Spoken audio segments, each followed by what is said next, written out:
Hi, this is Annie of ByAnnie.com and Patterns by Annie. Thank you so much for joining us today for Live with Annie. As usual, we've started the stream a bit early. This helps us get everything set up and broadcasting properly to our various platforms. You can find a countdown clock on the screen showing how long it will be until we actually go live. While you wait, please connect with us and other viewers in the chat. Let us know where you are from and whether you're a new or longtime viewer. We'll see you live soon!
Thanks again for joining us for Live with Annie. We are so happy to have you with us today.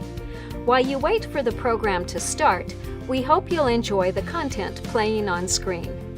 There's so much inspiration, so take a moment to tell us what you love in the chat.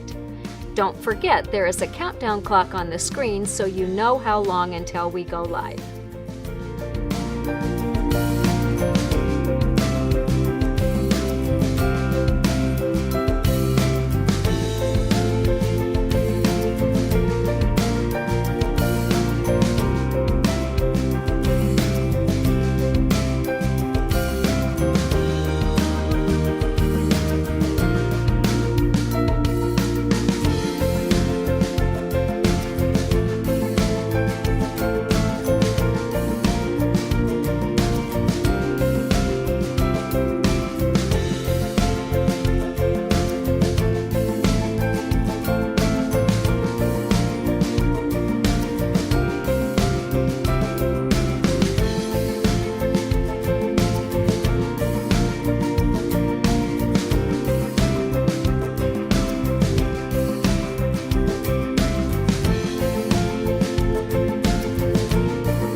Hi, it's Annie again, reminding you that we'll be going live with this week's episode shortly.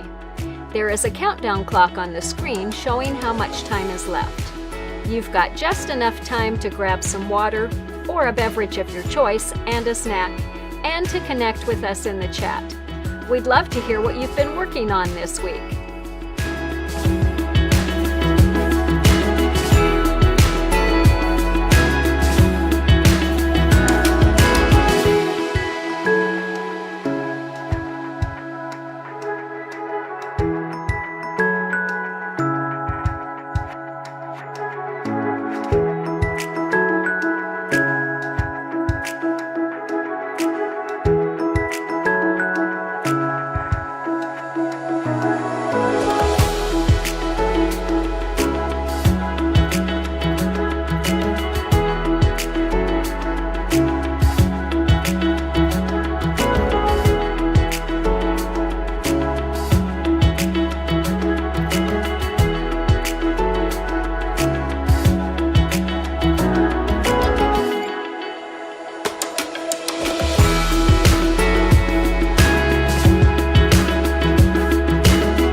It's Annie, back to remind you that we'll be starting this week's live very shortly. We've got a really fun episode planned for today, and we'll see you soon.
Hi, I'm Annie of ByAnnie.com and Patterns by Annie. Thank you so much for joining us for episode 18 of season 4 of Live with Annie.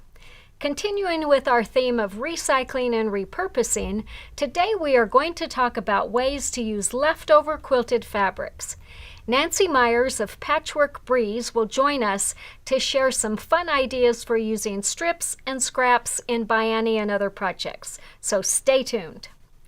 I am really happy to be back after a fabulous trip to Chicago for the H&H America show, which is for shop owners from around the world. It was so fun to meet in person so many of our local quilt shop customers and to honor many of this year's LQS winners at the Craft Industry Alliance dinner. What a fun night that was! It's always fun to connect with old friends and to make new friends too. There was so much energy and excitement in that building. At the show, we introduced 4 new patterns, and I can't wait to tell you more about those soon. Jake is still working on fine-tuning the videos, so you're going to have to wait just a little bit longer. But mark your calendar for next week as we will begin introducing them then. Right now, we're working hard to get our distributors and local quilt shop customers stocked. So be sure to check for the patterns and supplies at your local quilt shop. And we'll start shipping through our website on May 15th. We are really happy to have all of you join us each week and want you to know how much we appreciate you making time to be with us. If you enjoy these episodes, please take a minute to follow us wherever you are watching. And if you know someone else who you think might enjoy the information that we share, we would really love it if you would tell them about Live with Annie too. The easiest way is to just tag them while you're watching. That will take them directly to the episode so they can watch it too. Also, we love reading your comments, so please be sure to interact with us throughout this presentation. Tell us what you think about what we're showing, share your tips and tricks, and tell us what projects you're working on. We want to know what you think, and we really love learning from you too. And if you've got any questions, add them in the comments or chat, and we will do our best to answer them before we close. So in our last episode, we were joined by Amy Berkman, who shared lots of fun ideas for upcycling, sustainable fashion, and hand embroidery. If you missed that episode or want to watch it again, remember that you can find all the previous 154 episodes of Live with Annie on our Facebook page, our YouTube channel, or at ByAnnie.com. And we've put up all the links to make them easy for you to find. One more drink. So today we are talking about using scraps of quilted fabric with my guest Nancy Myers of Patchwork Breeze. One of the things that I enjoy most about attending trade shows is getting to meet fellow makers and to see their creative ideas. So last year when we were at the H&H show, Nancy stopped by our booth and she showed me some fun projects she'd made using a technique she developed which she called wonder weaving. Right away, I thought that Nancy's techniques might be a way to use leftover strips of quilted fabric. You know, those long, skinny ones. Something I often have and I really hate to discard. So I sent Nancy a box full of just assorted scraps, and I asked her to join us today to tell us some more and show us some of the project that she's made. So welcome, please, to Nancy. Hello. Thank you, Annie, for having me. I'm excited to show people what I've come up with.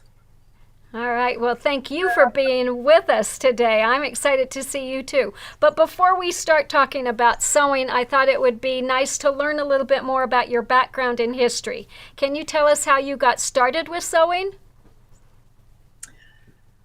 I was about 9 years old, and my mother said when I asked if I could make a skirt, she said, yep, go ahead, do the machine. And I started then with a 1947 Singer, I believe it was. I sewed my own clothes through high school. And it wasn't until college that I actually read an article in a newspaper about the history of quilting. And I came from Detroit. I didn't know about quilting. I knew what a quilt was, you know, just the fabric and that. So I decided, well, I kind of have the idea. It's squares sewn together, and I went to the store, bought some fabric, cut the squares, and said, I can sew, I'll sew them together. Well, I had a lot to learn to finish up sewing that quilt. When I finished college, I got a job in a small town, and there was a quilt guild. And I didn't realize that there were such things. So I joined. I met some very nice longtime quilters who taught me a number of their skills. And I took off from there. I started taking bus trips in about 2000, quilters bus trips that took us to different places around the country, quilt shows and quilt venues. I learned more. I took some classes when I went to those and got even more proficient. In 2011, I began blogging. There was a group of people I had found online, and we blogged and started doing blog hops, designing patterns for those blog hops. It really expanded my skills. I even had the opportunity for 2 years to be an ambassador for a fabric company, which was very interesting. And 3 years ago, I decided I was going to have a business, and I went and got an LLC, put the business together. I wanted to share my joy of quilting with other people through my patterns in my classes. And that's where I am today. That's really exciting and kind of similar to my thing. I started sewing clothes, and I remember the first time I tried making a quilt, I sewed everything together with 5/8 inch seams because that's what I knew. Did you do the same? I think they were about ½ inch. Half inch, yeah. I know that joining the Quilt Guild was really eye-opening and so instrumental to my success too, because I took every workshop in every class there was and just totally expanded my horizons. So that's awesome. I'm really happy to hear that you've had the similar thing. Go back just a little bit, Glow. So, like every quilter, I think all of us can relate to this. We're inundated with scraps, and I'm guessing a lot of people are like me. They don't want to throw them away. I often get requests on ways to use, especially the long, narrow strips that are left over when people are quilting or cutting pieces from pre-quilted fabric. So I meant to bring a model home that we had at the show that we made using strips, and I've showed this before on Live with Annie. We've done some previous episodes on using scraps, but that's one that we made are running with scissors, and we just took leftover strips, butted them up next to each other, and covered the raw edges with pieces of decorative ribbon from Renaissance Ribbons.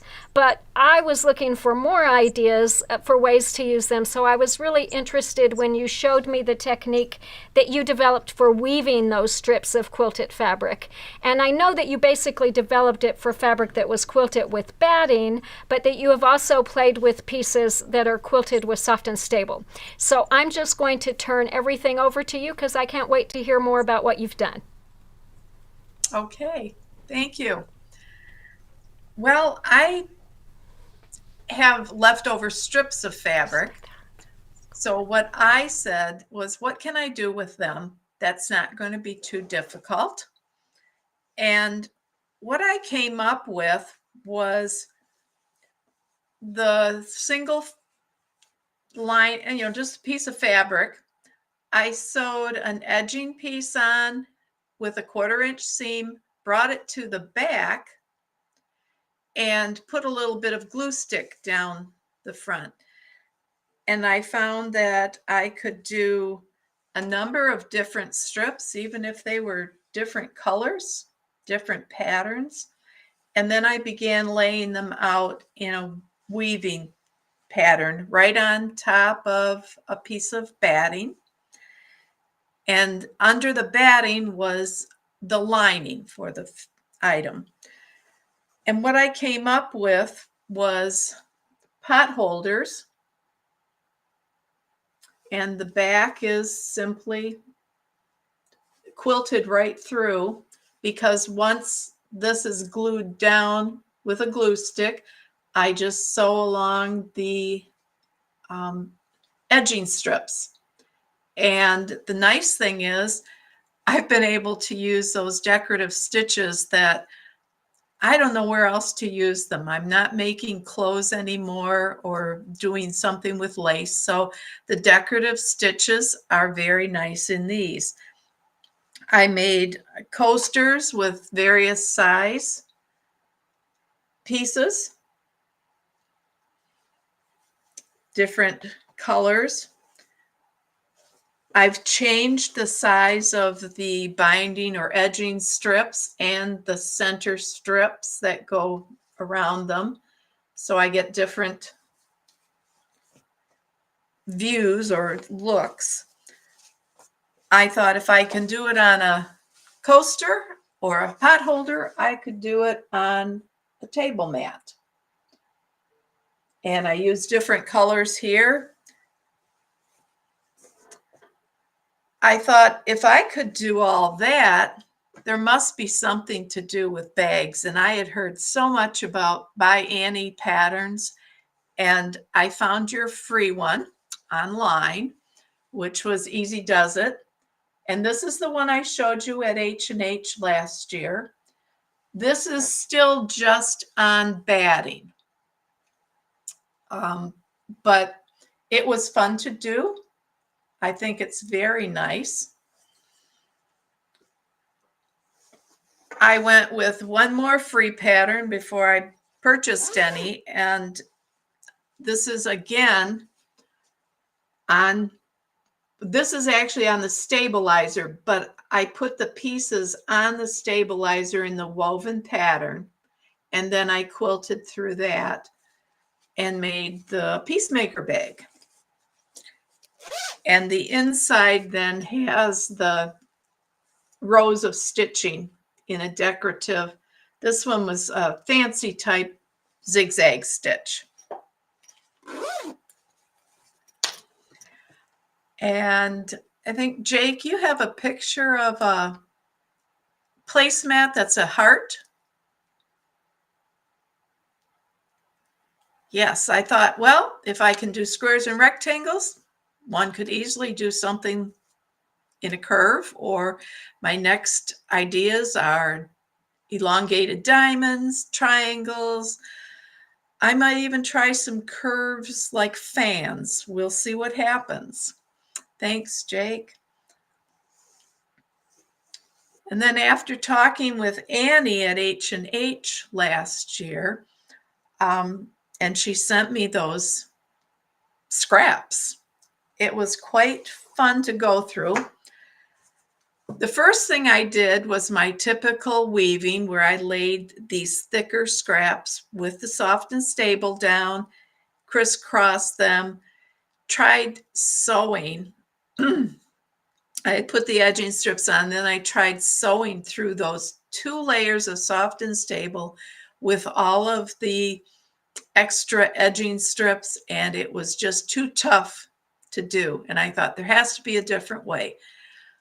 Annie told me that there was something about directional fabric and how to modify the construction of the bag so the back of the bag would not be upside down. And it was the perfect solution to putting together. I started with mug rugs first, which are reversible. And the little strips between are covering the joint of the strips. And I did a placemat, which happens to be reversible as well. And then I challenged myself to see about a zip bag. And the back of it, this was one long piece. I used purple fabric between the rows. I added the zipper right here. And the inside then has the other portion of the fabric strips showing. And I just bound it on the edge with some purple. Then I got the cosmetic case or cosmetic bag pattern. And I thought, I'm going to make a tip here. I thought, as easy as this was to put together.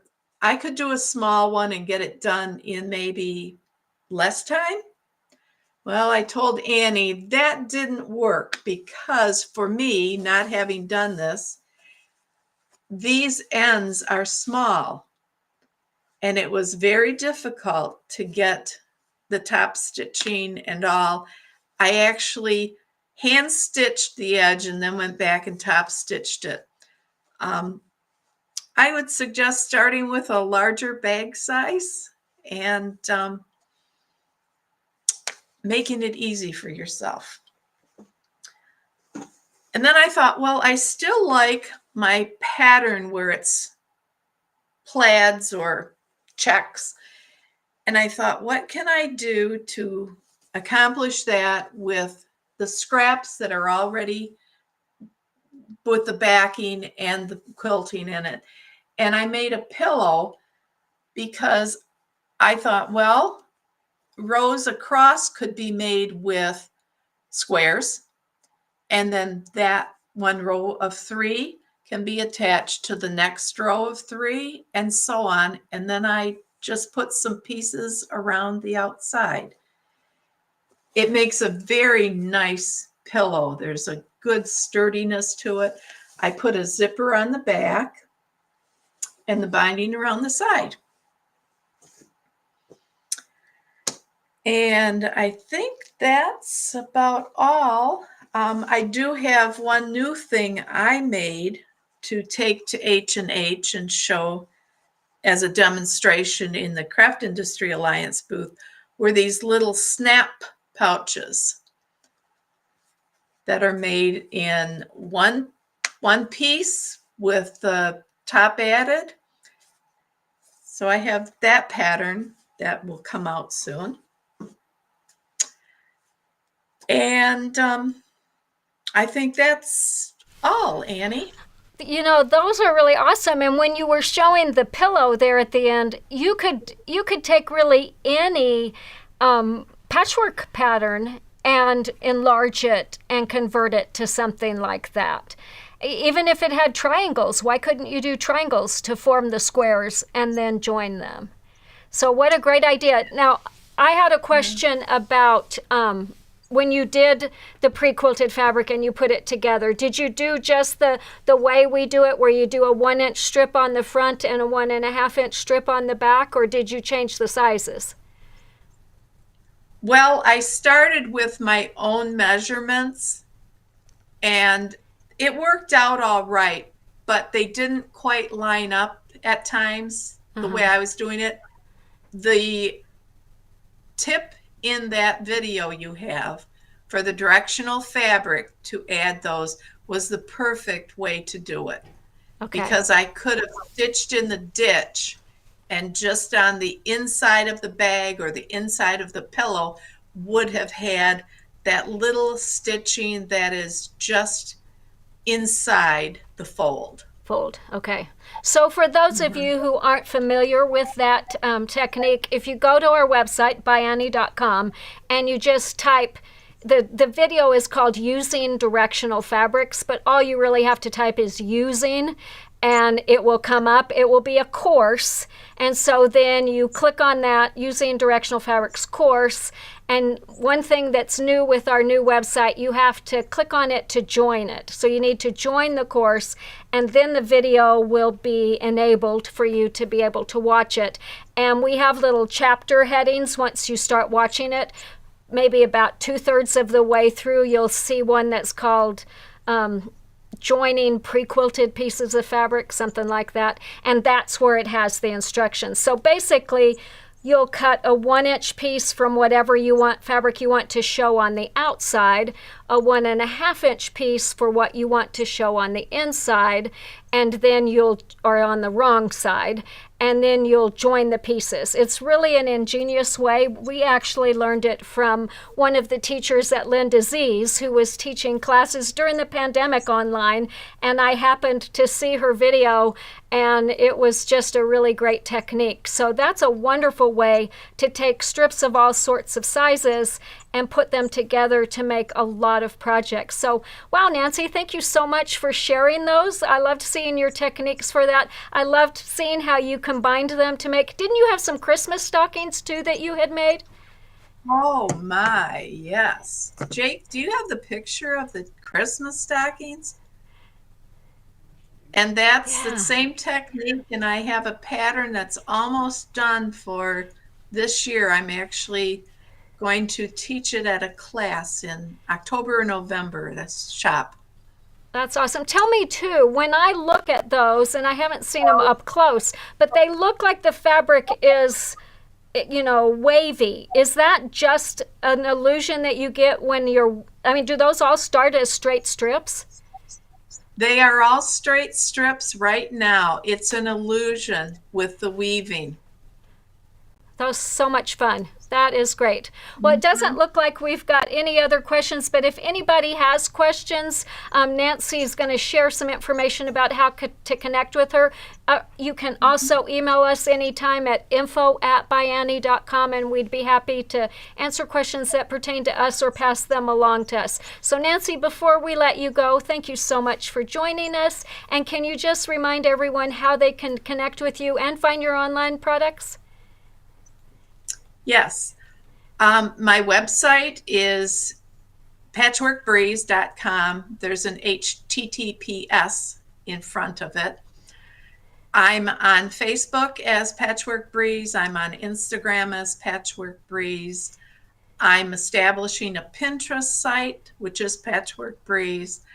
And if you have questions, my email is info@patchworkbreeze.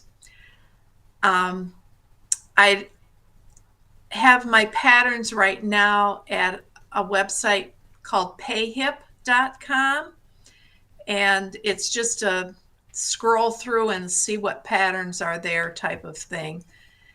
I do want to let everyone know that if you're interested in learning this, I do have a free pattern that there will be a description or a link description in the below this, I guess, the video area. And it's for this coaster pattern, which is the simplest thing to make. And I didn't even put a binding on. I just sewed a piece on the front, turned it inside out, and then closed the seam up with it. But this would give you a start. It's a downloadable pattern after you put your email in there, and you can print it out at home and give it a try. So, Annie, thank you so much for letting me share this. This is just exciting for me. Well, it's exciting for us. I love creating. Thank you for making the time to be with us and for making all those fun things and experimenting with it. I love it. I actually have several bins of leftover quilted fabric that's been sitting in my sewing room for way too long, and I am really determined that this is the week I'm going to get it cleaned up. So I'm going to look at it with new eyes, because I'm going to look at it for the thoughts of making pillows and things, pillow shams. I could see taking leftover fabrics from a quilt and putting them into something like that. So I'm looking forward to trying those techniques. Thank you again, and we'll look forward to seeing you again soon. Okay, bye everyone. All right. I hope you enjoyed seeing Nancy's projects and learning about her techniques, and that it gave you some inspiration to use some of your leftover quilted strips too. As always, ask for the patterns and supplies at your local quilt shop. Check Nancy's site for hers. Please remember that quilt shops are such an important part of our sewing and quilting communities, and it is up to all of us to keep them strong and vibrant. And if they don't have our products, they can certainly get them either from their favorite distributor or directly from us. One thing I did want to mention, the pattern that Nancy showed is our cosmetic clutches pattern. And again, just as we say, it's always easier to make the big one than to make the small one. You're working in much tighter quarters on this, but this is a perfect project for something like that. And again, for local quilt shops, we're always happy to set up wholesale accounts for them, so just have them contact us for more information. And be sure to stay tuned at the end of this episode to see the video clip of A&E Fabric and Crafts of Pensacola, Florida, who we featured on social media recently. They were the regional winner for Florida in this year's LQS contest. They currently have a ByAnnie trunk show on display and ByAnnie products in stock. So thank you again to everyone who joined us today. We are going to be back next Wednesday at 2 p.m. Mountain Time with a really fun episode of Live with Annie, when we will be introducing our new pattern, Drop Zone. So this pattern makes handy zippered trays in 3 different sizes, and they are quick and easy to make. They're perfect for storing and seeing all sorts of treasures. We are also going to introduce you then to our newest ByAnnie team members, Teresa Coates and Hawk Hamilton. You're not going to want to miss any of it, so mark your calendars now. And until then, happy stitching!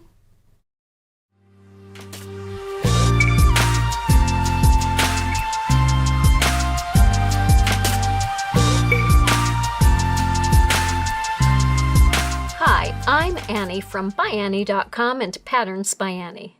Today I am thrilled to introduce you to the regional winner for Florida in the 2024 LQS contest, A&E Fabrics in Pensacola.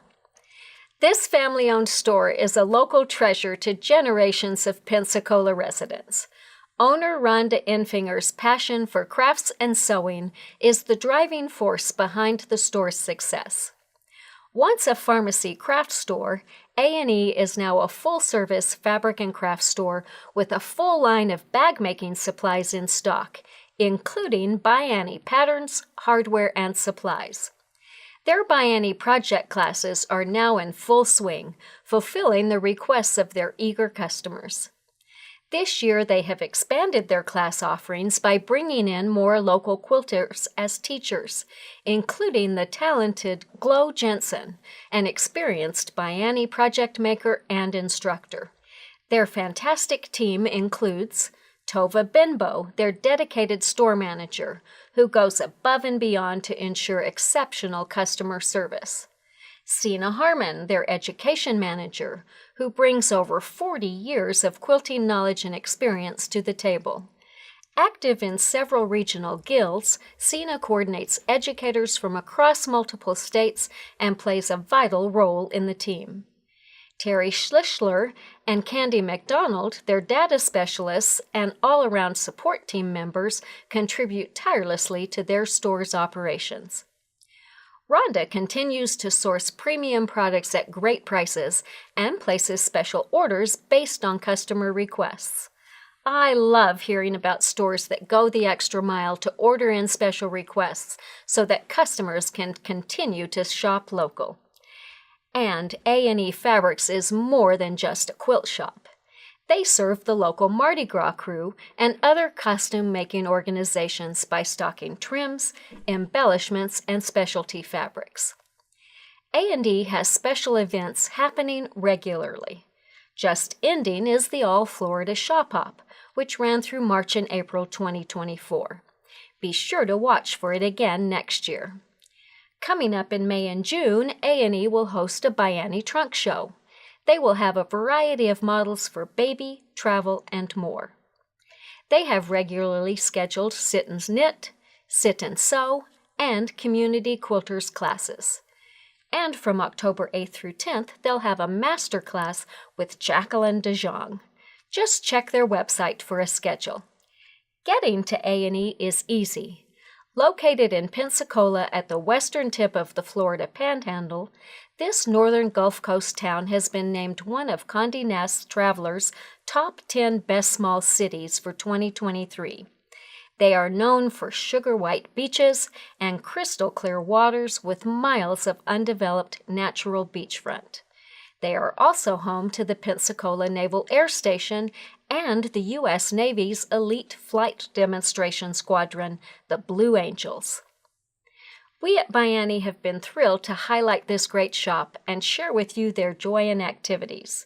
As Rhonda said when talking about reading comments from the LQS contest, knowing how our store impacts the local community and our remote customers means the world to us. It means the world to us here at ByAnnie too. So check out A&E Fabrics and the beautiful beaches near them, and tell them Annie sent you. Until next time, happy stitching!